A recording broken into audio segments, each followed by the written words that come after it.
1800년대 독일에서 가난한 목사의 아들로 태어난 하인리 슐리만이라고 하는 사람이 있습니다. 그의 나이가 7살이 되었을 때 아버지가 크리스마스 선물로 어린이를 위한 세계사라고 하는 그런 책을 선물로 사주셨어요. 그 책을 읽다가 그 책의 내용 가운데 호머의 대서사시인 일리아드 오디세이라고 하는 내용이 이 소년의 마음을 사로잡았습니다. 그리고 이 책에 나오는 전설 속의 도시 트로이라고 하는 그 도시가 그냥 책 속에만 나오는 상상 속의 도시가 아니라 그 도시는 실존하는 도시였을 것이다 라고 하는 그런 믿음을 갖게 됩니다. 그리고 이 믿음은 마침내 그의 일생을 이끌고 가는 그의 꿈이 되어져서 41세가 되던 해에 그래도 꽤 안정적으로 운영하던 사업을 접어버리고 고고학자의 길을 들어섭니다. 그리고 마침내 10년 후 그의 나이가 51세가 되었을 때 그는 소아시아, 지금의 터키죠, 에게의 인근에 소설 속에만 존재했던 그런 트로이라고 하는 도시의 유적을 발굴하게 되어집니다. 이 트로이라고 하는 도시가 아주 오래된 도시거든요. 학자들은 추정하기를 지금으로부터 한 5,000년은 더 되었을 것이다 라고 그렇게 추정하고 있습니다. 노아 홍수 이후에 최초의 도시라고 그렇게 지금까지 알려져 있습니다.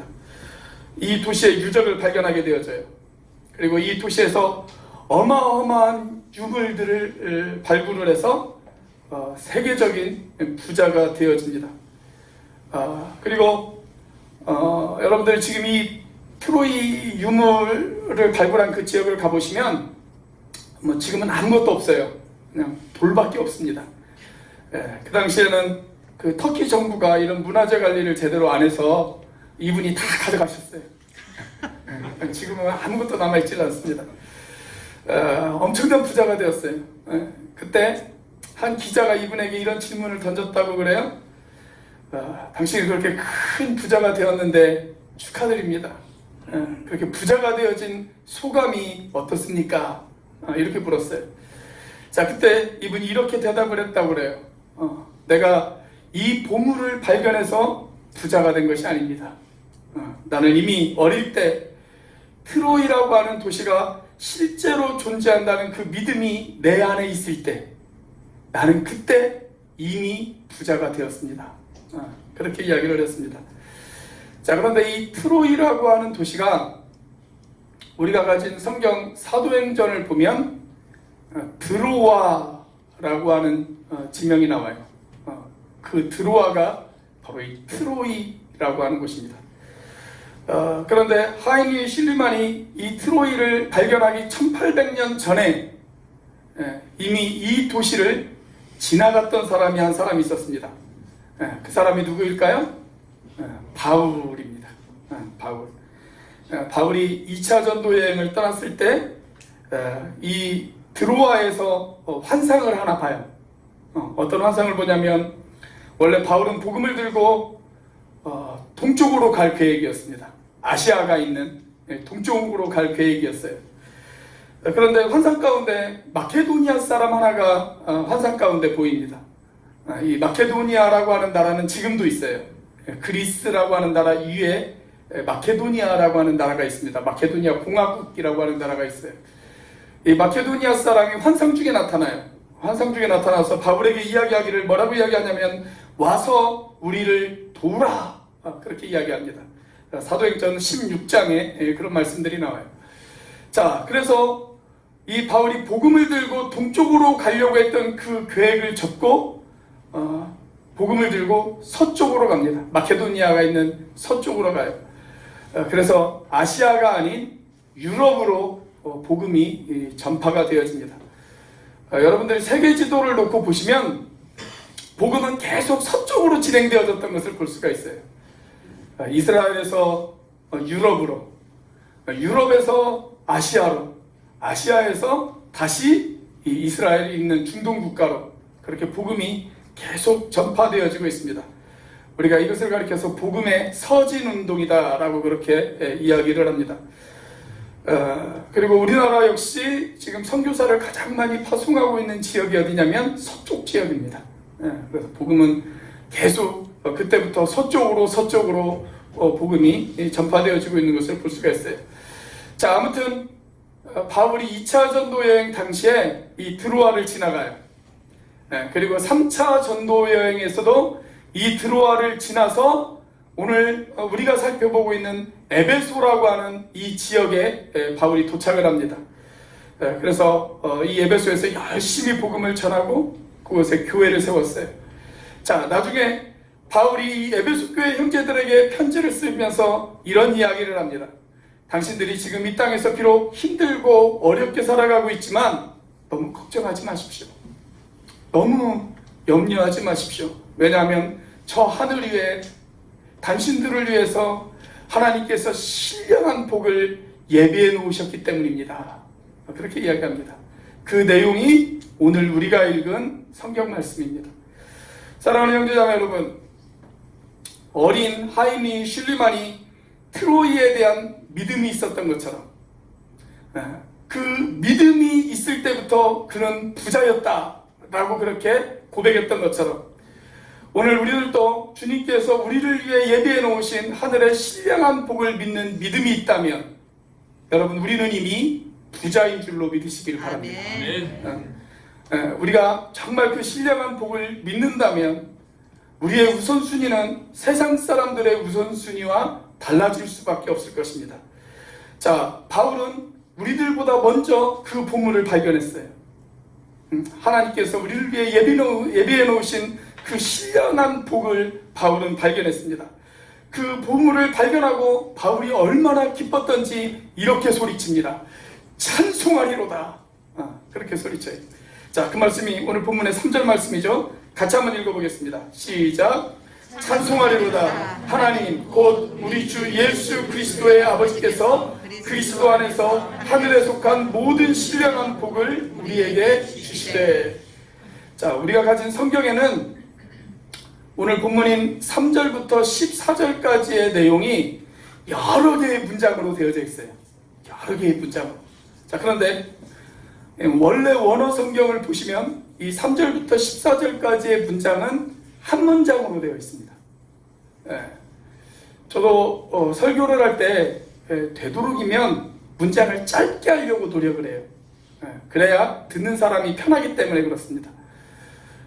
그런데 어떤 경우에는 제가 흥분을 하면 문장을 길게 이야기할 때가 있어요. 문장이 길면 해석하기가 조금 어렵지만 아무튼 흥분하면 우리는 문장이 길어져요. 문장이 길어져요. 그래서 저는 여러분들에게 기도를 하든 간증을 하든 일단 써오라고 그럽니다. 문장이 길어지면 듣는 사람이 말 전달이 잘 안 될 때가 있어요. 자, 아무튼 이 3절부터 14절까지의 문장은요, 한 문장으로 되어 있어요. 한 문장. 여러분, 바울을 한번 생각해 보십시오. 이 영적인 보물을 발견했어요. 하나님께서 우리에게 예배해 놓으신 그 영적인 보물들을 발견하고 지금 바울이 엄청나게 흥분해 있어요. 자, 그래서 얼마나 감격하고 얼마나 흥분했으면 이 긴 내용을 쉬지도 않고 한 문장으로 지금 그가 이야기를 하고 있는 겁니다. 자, 그러면서 우리에게 하시는 말씀, 그게 뭐예요? 하나님께서 우리에게 신령한 복을 예배해 놓으셨다. 그거예요. 우리는 이미 복을 받았다. 하나님께서 이미 우리에게 복을 준비해 놓으셨다. 그 내용입니다. 제가 어제 우리 양영아 집사님 가게에 가서 식사를 했는데 사장님이 저한테 인사를 그렇게 하더라고요. 새해 복 많이 받으세요. 근데 여러분, 우리는 그 인사를 바꿔야 됩니다. 우리는 이미 복을 많이 받은 사람입니다. 우리는 이미 하나님께서 신령한 복을 예비해 놓은 것을 믿고 있는 사람입니다. 아멘. 그래서 우리의 인사는 이렇게 바뀌어야 돼요. 새해 복 많이 받았습니다. 그렇게 바뀌어야 돼요. 자, 우리 옆에 앞뒤에 있는 분들에게 한번 인사해 볼까요? 이미 복 많이 받았습니다. 한번 인사해 보세요. 이미 복 많이 받았습니다.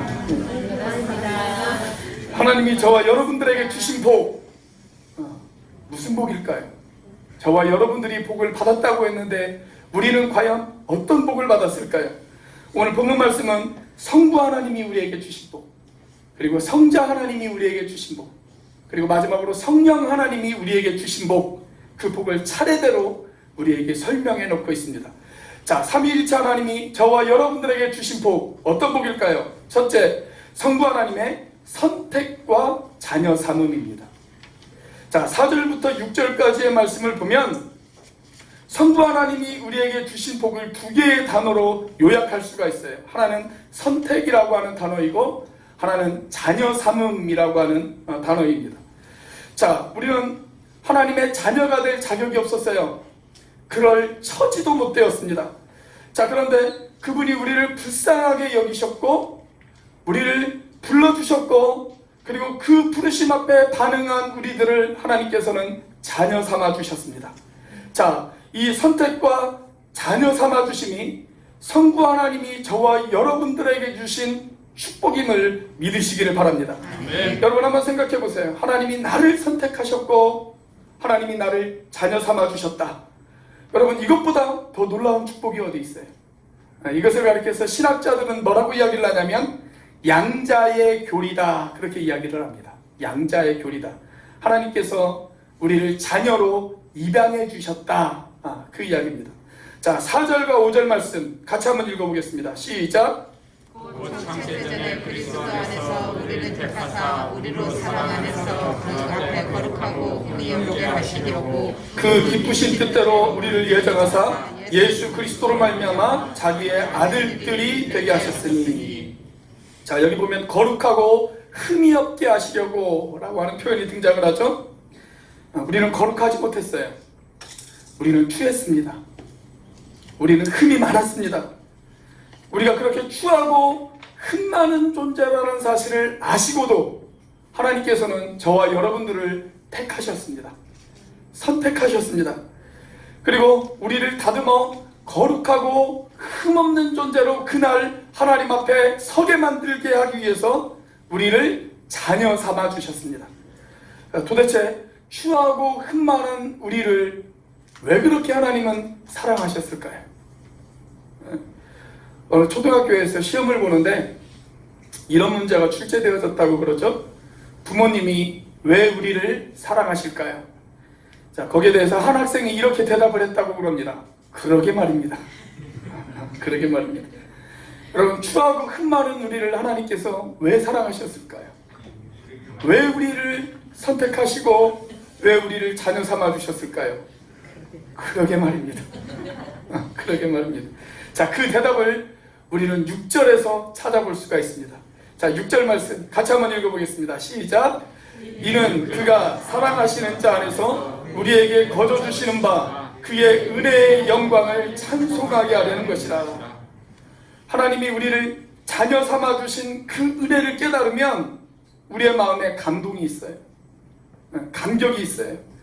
하나님이 나 같은 사람까지도 사랑하셔서 선택하셨고 하나님의 자녀 삼아 주셨구나, 이런 감사가 있습니다. 그런 감사가 있는 사람은 하나님을 찬양할 수밖에 없어요. 자, 그래서 저와 여러분들이 그런 감사한 마음을 가지고 하나님을 영원히 찬양하면서 살라고 하나님은 저와 여러분들을 자녀 삼아 주셨다는 것입니다. 제가 꽤 오래전에 이런 기사를 봤어요. 그 미국 워싱턴에 사시는 어떤 목사님이신데요. 미국 목사님이세요. 그런데 이분이 자녀가 셋입니다. 자녀가 셋. 저는 목사라면 적어도 자녀는 셋을 낳아야 착하고 충성된 종이라고 믿는 사람입니다. 하나만 낳으면 착한 종이고요, 둘을 낳으면 충성된 종이고요, 셋은 낳아야 착하고 충성된 종입니다. 그래서 우리 교회 목회자들은 다 착하고 충성된 종인 줄로 믿으시기를 바랍니다. 네. 자, 아무튼 이 목사님이 자녀가 셋이 있어요. 셋. 그런데 그것으로 끝나지 않고 이분이 자녀 셋을 입양을 하셨어요. 그것도 한국인 아이 셋을 입양을 하셨습니다. 우리나라는 보통 그 자녀가 없는 분들이 자녀를 입양하는 경우들이 있죠. 근데 이분들은 자녀가 셋이 있으면서도 또 자녀 셋을 입양했어요. 그런데 더 놀라운 것은 뭐냐면 그렇게 입양한 한국인 아이 셋 중에 2명이 몸이 불편한 친구예요. 몸이 불편한 친구인 것을 알면서도 입양을 했어요. 자, 어떤 분이 이분에게 이런 질문을 던졌다고 합니다. 목사님, 당신은 이렇게 몸이 불편한 아이들을 입양하게 된 어떤 계기가 있으십니까? 그러자 이분이 빙그레 웃으시면서 그분에게 다시 이렇게 질문을 던지더래요. 당신이나 제가 온전한 사람이라고 생각을 하십니까? 하나님 보시기에 우리는 다 온전하지 못한 사람입니다. 그런데 그렇게 온전하지 못한 나를 하나님께서 자녀 삼아주시는 그러한 은혜를 베푸셨다면, 그리고 내가 그런 은혜를 입었다면 나 또한 그런 은혜를 누군가에게 베풀고 싶었습니다. 그렇게 이분이 이야기를 하시더래요. 그렇습니다, 여러분. 우리가 흠 많은 것을 아시고도, 우리가 죄인인 것을 알면서도 우리를 선택하시고 우리를 자녀 삼아주신 그 하나님의 놀라운 은혜, 여러분, 교회란 이렇게 선택의 은혜를 입어서 하나님의 자녀가 된 사람들의 공동체가 바로 교회인 것을 믿으시기를 바랍니다. 아멘. 자, 삼위일체 하나님이 주신 복 무엇일까요? 둘째, 성자 하나님의 속량과 비밀입니다. 자, 성자 하나님이 우리에게 주신 복도 2개의 단어로 요약할 수가 있어요. 하나는 속량 또는 죄사함이라고 하는 단어이고, 또 다른 하나는 비밀이라고 하는 단어입니다. 비밀. 자, 7절 말씀이에요. 7절 말씀을 같이 한번 읽어보겠습니다. 시작. 우리는 그리스도 안에서 그의 은혜의 풍성함을 따라 그의 피로 말미암아 속량 곧 죄사함을 받았느니라. 자, 여기 속량이라고 하는 단어가 등장을 합니다. 속량.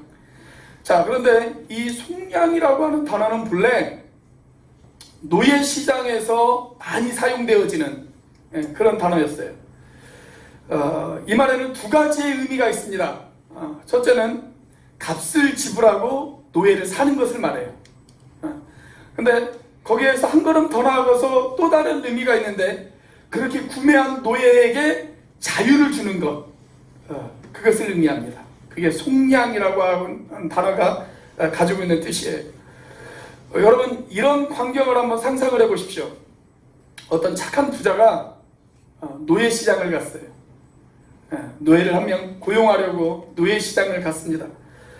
그런데 아주 몸이 건장한 노예들은 고가의 가격임에도 불구하고 사람들에게 쉽게 팔려나가요.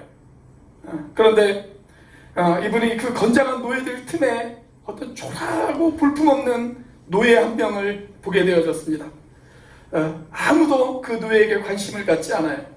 이제 그 노예는 아무에게도 선택받지 못해서 아주 비참한 일을 하다가 그냥 그렇게 버려질 그런 운명에 이 노예가 처해져 있습니다.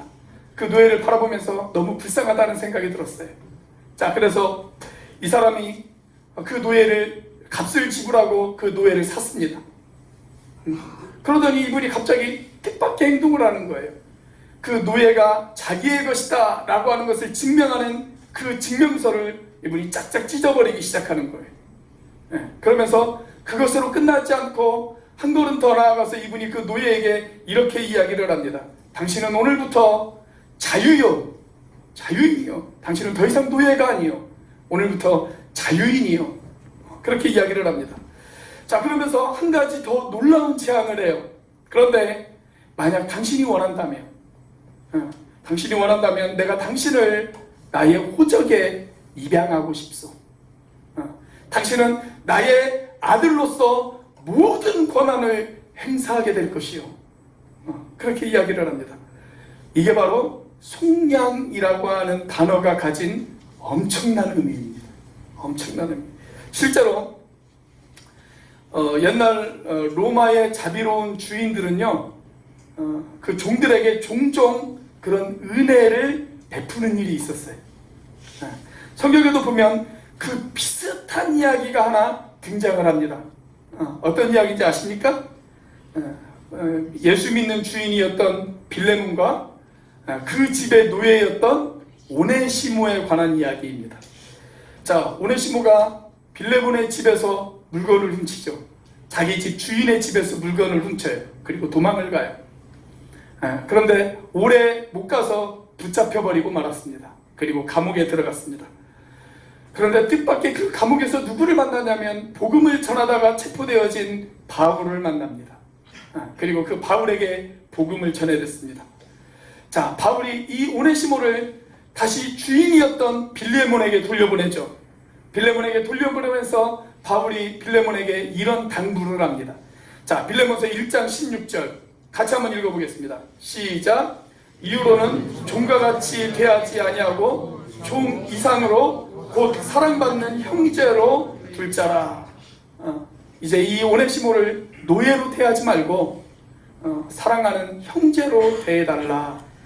그렇게 당부를 하는 것을 볼 수가 있어요. 예수의 피를 나는 그런 한 가족으로 이 오네시모를 대해달라. 그 이야기입니다. 오네시모가 비록 죄가 있지만 하나님께서 나를 용서해 준 것처럼 너도 그 오네시모를 용서해 주고, 그리고 주의 피를 받아 한 몸 이룬 형제와 자매로 그 오네시모를 대해달라. 우리는 이제 한 가족이 아니냐. 그렇게 지금 당부하고 있는 것입니다. 사랑하는 여러분, 사실 우리는 죄의 노예였습니다. 그런 우리를 성자 하나님이신 예수 그리스도께서 십자가에서 피값을 지불하고 그분께서 우리를 사셨습니다. 그리고 우리의 죄를 용서해 주셨습니다. 그리고 그 피값으로 우리를 하나님의 자녀되게 하셨습니다. 그게 바로 속량이에요. 속량. 제가 작년에 어떤 목사님에게 선물을 하나 받았어요. 이 볼펜이에요. 이 볼펜. 이 볼펜을 선물을 받았습니다. 이 볼펜이 모나미 153 리스펙트 버전입니다. 한마디로 말하면 모나미 153 특별판입니다. 특별판. 이 선물을 주시면서 여기에 제 이름까지 새겨주셨어요. 제가 이렇게 흘리고 다니는 걸 좀 잘하거든요. 제 이름이 새겨져 있으니까 주우시면 꼭 저에게 갖다 주시기 바랍니다. 그런데 이분이 이걸 선물을 하면서 저에게 뭐라고 말씀을 하시냐면, 목사님 이거 되게 비싼 거예요. 그렇게 이야기를 해요. 그러면서 가격을 가르쳐 주시지 않아요. 궁금하잖아요. 아니 비싼 거라고 하는데 도대체 이게 얼마나 되나 궁금해가지고 제가 인터넷을 다 뒤져봤습니다. 집요하죠. 인터넷을 다 뒤져봤어요. 그랬더니 각인까지 해가지고 한 4만 원 정도 하더라고요. 이 볼펜 하나에 4만 원입니다. 이 볼펜이 얼마짜리예요? 4만 원짜리예요. 4만 원짜리. 그러면 예수님께서 저와 여러분들을 사셨잖아요. 저와 여러분들은 예수님께서 얼마를 주고 사셨을까요? 저와 여러분들은 얼마짜리일까요? 우리는 예수님짜리입니다. 예수님의 피값을 지불하고 사신 예수님짜리예요. 자, 이 놀라운 사실을 연구해서 우리 교단에서 아주 탁월하게 만든 성경 공부 교재가 하나 있습니다. 그 교재가 뭐냐면 이 예수님짜리라고 하는 교재입니다. 예수님짜리. 이 예수님짜리의 내용이 이 에베소서의 내용이에요. 그리고 오늘 본문에 등장하는 속량이라고 하는 단어를 이 예수님짜리라고 하는 책에서 예수님짜리라고 그렇게 우리에게 소개를 하고 있습니다. 예수님짜리. 그런데 여러분 더 놀라운 것은 뭔지 아십니까? 우리 교회 이 예수님짜리를 아주 탁월하게 가르칠 수 있는 교사가 있다는 것입니다. 그분이 누군지 아세요? 우리 저기 앉아 계신 우리 박흥근 형제님이십니다. 박흥근 형제님. 제가 서울 목상교회에 있을 때 우리 박흥근 형제님에게 예수님짜리를 12주 동안 배웠어요. 저를 가르쳐 주셨어요. 이걸 가르쳐 주시면서 교회의 본질이 이것입니다 라고 침을 튀기면서 설명하시던 그 모습이 아직도 선명합니다. 그때 제가 침을 얼마나 많이 맞았는지 몰라요. 우리 앞뒤 좌우에 있는 분에게 이렇게 한번 인사를 해볼까요? 당신은 예수님 짤입니다. 이렇게 한번 인사해보세요. 당신은 예수님 짤입니다. 자, 예수님이 당신의 피값을 지불하시고 우리를 하나님의 자녀 삼아 주셨어요. 자, 그런데 거기에서 끝나지 않아요. 예수님의 축복은 거기에서 끝나지 않습니다. 자, 우리에게 비밀을 주셨다는 것입니다. 비밀. 자, 그것이 8절과 9절 말씀입니다. 같이 한번 읽어보겠습니다. 시작. 이는 그가 모든 지혜와 총명을 우리에게 넘치게 하사 그 뜻의 비밀을 우리에게 알리신 것이요 그의 기뻐하심을 따라 그리스도 안에서 때가 찬 경륜을 위하여 예정하신 것이니. 자, 여기 저와 여러분에게 비밀을 알리셨다. 그렇게 소개를 해놓고 있어요. 비밀을 알리셨다. 복음의 비밀. 우리가 하나님의 자녀가 될 수 있는 그 비밀을 우리에게 가르쳐 주셨다라는 얘기입니다. 여러분, 우리가 비밀을 누구에게 이야기합니까? 우리가 비밀을 아무에게나 이야기하지는 않죠. 비밀을 누구에게 이야기해요? 나하고 친한 사람들. 그 사람들에게 우리가 비밀을 이야기를 해요. 여러분, 저에 대한 비밀을 가장 많이 알고 있는 사람은 누구일까요? 저희 아내입니다. 그래서 저는 저희 아내가 가장 두렵습니다. 자, 우리는 그렇게 아주 가까운 사람들에게 비밀을 이야기한단 말이죠. 그렇게 특별히 친한 사람들을 가리켜서 우리가 뭐라고 이야기를 하냐면 요즘 사람들은 절친이다 그렇게 이야기를 하더라고요. 절친이다. 내 비밀을 나눌 수 있는 사람. 그 사람이 바로 내 절친이에요. 그런데 요즘은 절친을 넘어서 사람들이 깐부라고 이야기를 하더라고요. 깐부다. 자, 예수님께서 우리에게 비밀을 나눠주셨어요. 그리고 예수님의 생명까지도 나눠주셨습니다. 그래서 예수님은 진짜 우리의 절친이자 우리의 깐부입니다. 아멘. 자, 이 놀라운 사실을 예수님께서 뭐라고 이야기하셨냐면 이렇게 이야기하셨어요. 자, 요한복음 15장 15절 말씀 같이 한번 읽어보겠습니다. 시작.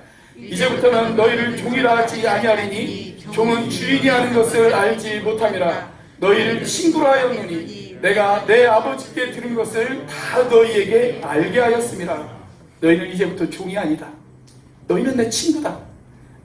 그래서 내가 아버지께 들은 것, 그 모든 것을 내가 너희에게 다 알게 했다.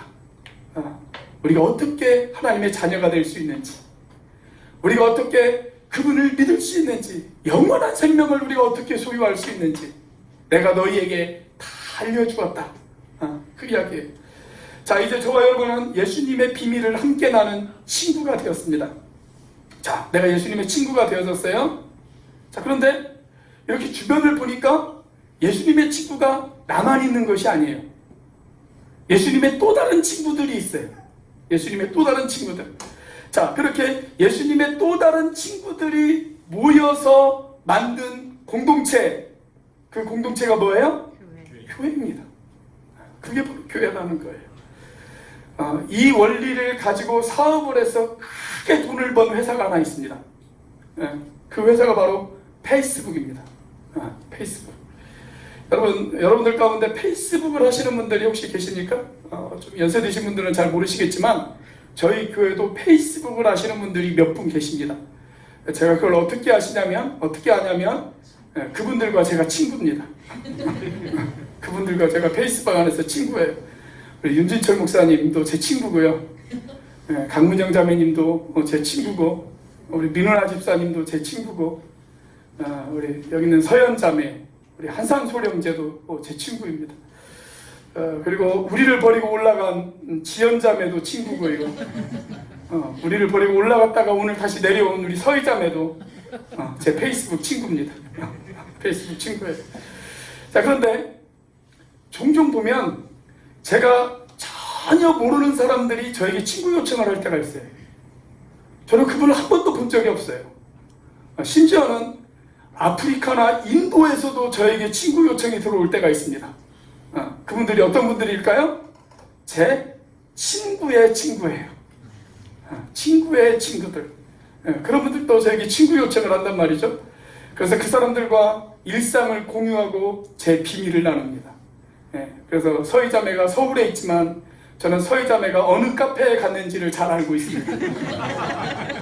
잘 알고 있어요. 네. 여러분도 제 비밀을 알고 싶다면 제 페이스북과 친구가 되시면 됩니다. 자, 사랑하는 형제자매 여러분, 내가 예수님 한 분과 친구가 되어졌어요. 그리고 예수님께서 우리에게 가르쳐 주신 그 비밀을 내가 알게 되어졌습니다. 그런데 보니까 그 비밀을 공유하는 사람들이 있어요. 그래서 그 사람들과 함께 하나의 몸을 이룬 가족 공동체, 그것이 바로 교회입니다. 교회란 이렇게 성자 예수님이 베푸신 속량의 공동체, 비밀의 공동체, 그것이 바로 교회인 것입니다. 자, 삼위일체 하나님이 주신 복 무엇일까요? 세 번째로 성령 하나님의 인치심과 보증입니다. 성령 하나님의 인치심과 보증입니다. 자, 성령 하나님이 우리에게 주신 복도 다시 두 개의 단어로 요약할 수가 있어요. 하나는 인치심이라고 하는 단어이고 다른 하나는 보증이라고 하는 단어입니다. 자, 13절의 말씀 같이 한번 읽어보겠습니다. 시작. 그 안에서 너희도 진리의 말씀 곧 너희의 구원의 복음을 듣고 그 안에서 또한 믿어 약속의 성령으로 인치심을 받았으니. 자, 여기 인치심이라고 하는 단어가 등장을 하죠. 아까 우리 이석산 장로님께서도 기도하실 때 인치심 그런 단어를 사용을 하셨는데, 여러분, 인쳤다라는 것은 무슨 말이에요? 도장을 찍었다. 그 말이죠. 도장을 찍었다. 우리가 어떤 때 도장을 찍습니까? 소유권을 내 것으로 여길 때, 소유권을 옮길 때, 그때 우리가 도장을 찍습니다. 우리가 집을 살 때 집문서에다 도장을 찍잖아요. 도장을 찍는 순간 그 집은 이제 내 집이 되는 겁니다. 마찬가지로 우리가 복음을 듣고 예수 그리스도를 영접했습니다. 예수님을 나의 구주로 영접한 그 순간 성령 하나님께서 저와 여러분들에게 도장을 찍으셨습니다. 이제부터 너는 내 거야. 네 것이 아니야. 너는 나의 것이야. 그 의미예요. 그 의미. 자, 이제 성령 하나님의 인치심으로 말미암아 누가 우리의 소유자예요? 하나님이 우리의 소유자가 되셨어요. 하나님께서 우리의 소유자가 되셨어요. 자, 그렇다면 이제부터 저와 여러분들이 실족하면 누구 손해일까요? 우리의 주인 되신 하나님 손해죠. 내가 하나님의 것인데 내가 실족하면 하나님 손해 아니겠습니까? 자, 그래서 하나님께서 손해를 보지 않으시려고 하나님께서는 우리의 삶에 개입하십니다. 간섭하시고 인도하시고 돌보시고 보호하시고 때때로 우리를 책망도 하세요. 책망도 하세요. 그리고 저와 여러분들에게 매일같이 말씀을 통해서 그 사실을 확인시켜 줍니다. 너는 내 거야. 그 사실을 확인시켜 줘요. 이것이 바로 인치심의 축복이에요. 인치심의 축복. 자, 그런데 여기서 한 걸음 더 나아가서 성령 하나님은 저와 여러분들에게 보증도 해주세요. 보증. 자, 14절 말씀 같이 한번 읽어보겠습니다. 시작. 이는 우리 기업의 보증이 되사 그 얻으신 것을 속량하시고 그의 영광을 찬송하게 하려 하심이라. 자, 성경에서 기업이라고 하는 단어가 종종 등장을 합니다. 자, 근데 성경에서 말하는 기업은 어떤 의미를 가지고 있냐면 우리가 이 세상과 그 다음에 저 세상에서 우리가 받을 모든 축복, 그것이 다 기업이에요.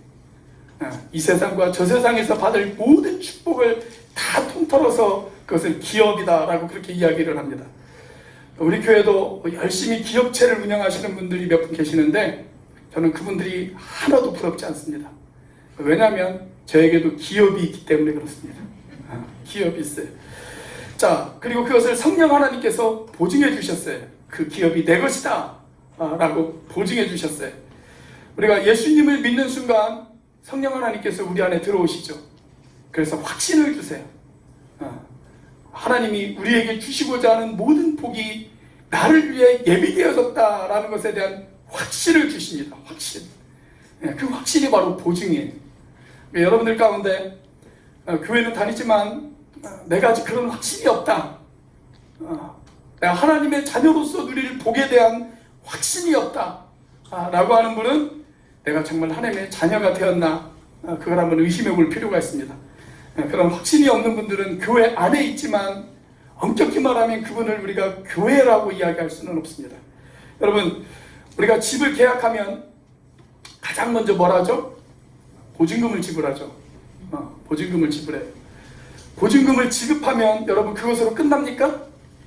그렇지 않죠. 그 보증금을 지급했다는 것은 곧 무엇을 의미하는 거예요? 남은 잔금도 내가 착실하게 낼 것이라는 것을 약속하는 거예요. 자, 하나님께서 우리에게 보증해 주셨어요.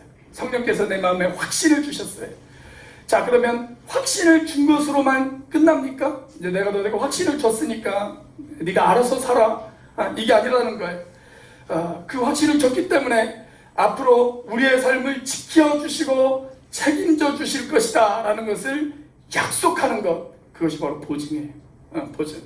우리가 창세기를 읽어보시면 아브라함이 자기 아들 이삭의 신부감을 찾기 위해서 종을 보내죠. 자기가 살았던 고향 땅에 자기가 가장 믿고 신뢰할 만한 종을 보냅니다. 자, 이 종이 그 고향에, 아브라함의 고향에 가서 신부가람을 이렇게 찾고 있는 그 미션, 아브라함이 준 미션을 수행하는 과정에서 누구를 만나냐면 리브가를 만나요. 자, 저 리브가가 하나님이 예비하신 내 주인의 며느리감이다, 이런 확신이 든 순간 이 아브라함의 종이 한 행동이 있습니다. 뭔지 아십니까? 붓다리를 풀어요. 그리고 목걸이, 귀걸이, 코걸이, 이런 것들을 선물로 줍니다. 그 선물이 뭐예요? 보증이에요. 보증. 보증. 자, 그런데 내가 이걸 보증으로 주는 이유는 뭡니까? 당신이 이 선물로만 끝나는 것이 아니라 당신은 내 주인 아브라함의 모든 재산을 상속받을 아들의 안주인입니다. 당신에게는 더 큰 축복이 기다리고 있습니다. 그 이야기예요. 그 이야기. 여러분, 우리가 이 세상에서 예수님을 영접했어요. 그러자 내 안에 기쁨이 넘쳐요. 감사함이 넘쳐요. 세상이 알 수 없는 그런 평안을 우리가 경험을 합니다. 그러나 그것이 끝이 아니에요. 그것은 장차 우리가 받을 축복의 시작에 불과합니다. 여러분, 그렇게 많은 축복이 우리에게 기다리고 있다, 우리를 기다리고 있다는 것을 성령 하나님께서 우리에게 보증해 주셨어요. 이렇게 성령 하나님의 인치심과 그 약속에 대한 보증을 받고 그 기업을 더 풍성하게 만들기 위해서 땀 흘리는 동역자들의 모임, 그 모임이 뭐예요? 그게 바로 교회라는 것입니다. 교회. 사랑하는 형제자매 여러분, 때론 여러분들의 인생이 너무 황폐하고 적막하고 우리의 삶이 너무 힘겹다고 그렇게 느껴지실 때가 혹시 있으십니까? 그렇다면 오늘 주님이 여러분들의 눈을 열어주시기를 주님의 이름으로 축복합니다. 아멘. 믿음의 눈이 열어지시기를 바랍니다. 아멘. 주님께서 저와 여러분들을 위해 예배해 놓으신 그 하늘의 신령한 복, 그 신령한 복들을 바라보실 수 있는 저와 여러분들이 되시기를 주의 이름으로 축원합니다. 아멘. 기도하시겠습니다.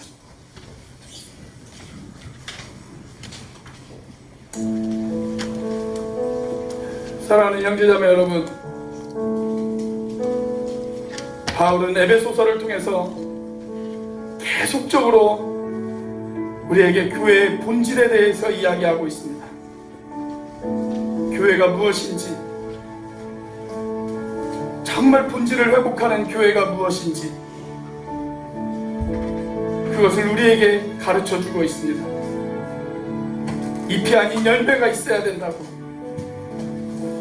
껍질에 초점을 두는 것이 아니라 그 알맹이에 초점을 둬야 한다고, 세상을 바라보는 것이 아니라 하늘의 신령한 것들을 사모해야 한다고 저와 여러분들에게 이야기하고 있습니다.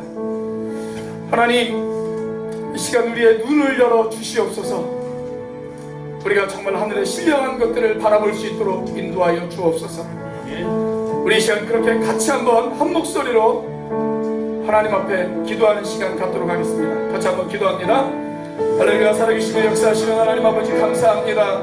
아버지 하나님, 이 시간 주님께서 함께하여 주시옵소서. 아버지 하나님, 에베소서를 통해서 아버지 하나님의 교회가 무엇인지를 우리에게 가르쳐 주시는 하나님, 아버지 하나님, 교회가 교회 되어질 수 있도록 하나님 인도하여 주옵소서.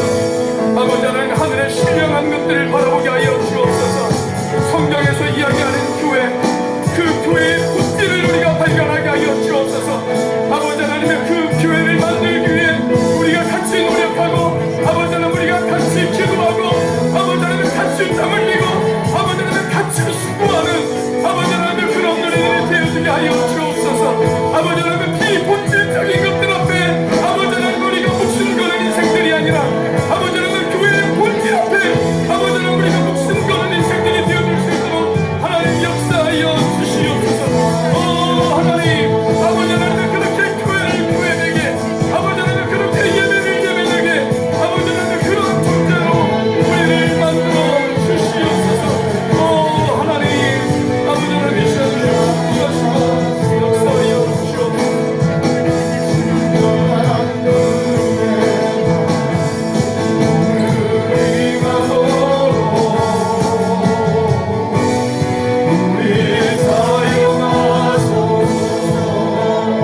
신령한 복을 발견하고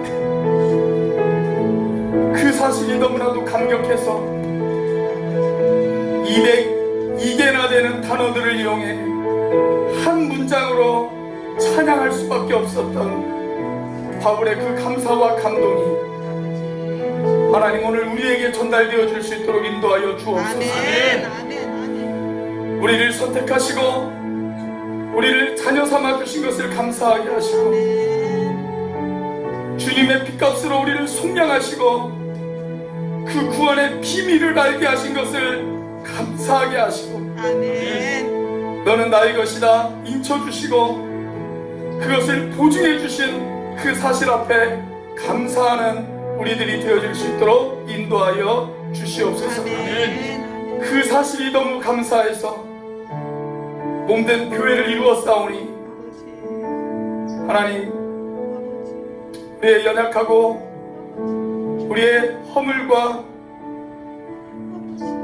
우리의 취함을 깨트려 주시고 주님이 원하시는 교회의 본질로 돌아가는 그래서 교회가 교회되어지는 은혜가 우리 가운데 있을 수 있도록 인도하여 주시옵소서. 이제는 우리를 속량하시고 복음의 비밀을 가르쳐 주신 성자 하나님의 변함없는 은혜와 우리를 선택하시고 자녀 삼아 주신 성부 하나님의 크신 사랑과 우리를 인치시고 보증해 주신 성령 하나님의 교통하심이 하늘에 예비된 그 신령한 복을 사모하는 우리 오늘의 교회 지체들 머리 위에 그리고 또 새로운 터전으로 떠나는 우리 조정은 간사님 머리 위에 또 오늘 우리가 한 가족이 되어 그런 교회의 본질을 같이 찾아가기를 소망하는 우리 김양선 성도님의 머리 위에 지금부터 영원까지 함께 하시기를 주님의 이름으로 축복하옵나이다. 아멘.